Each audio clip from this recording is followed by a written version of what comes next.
Në Gostivar munguan vetëm 21 vota që zgjedhjet të ishin të suksesshme të dielën dhe kandidati i koalicionit AKI, Valbon Limani, të festonte fitoren në raundin e parë të zgjedhjeve lokale. Limani thotë se janë duke punuar për të parë nëse në ndonjë vend votim ka shkelje ligjore, që të dorëzohet ankesa në Komisionin Shtetëror Zgjedhor për ripërsëritje të votimit. Sipas Komisionit Qendror Zgjedhor, nuk është arrit cenzusi në komunën e Gostivarit. Dallimi është 21 vot, domethënë për 21 vota nuk është arrit cenzusi për 1/3.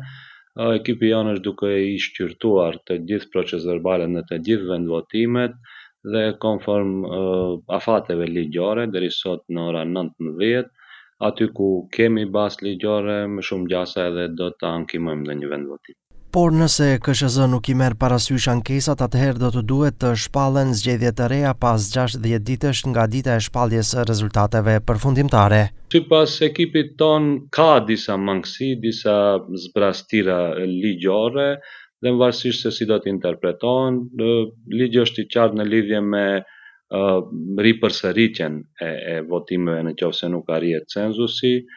Është normal në afat 60 ditësh pas shpalljeve zyrtare të rezultateve, duhet të mbahen zgjedhjet, domethënë ripërsëritja.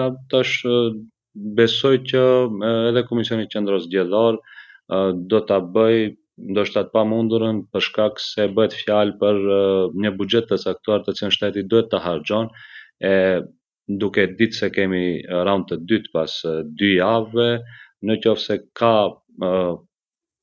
hapësirë ligjore, unë mendoj që shumë racionale është që kjo ripërsëritje të mbahet më 2 nëntor, në qoftë se jo, atëherë kur do ta sjellim vendimin, ne jemi të gatshëm sërish të ballafaqohemi zgjedhjet.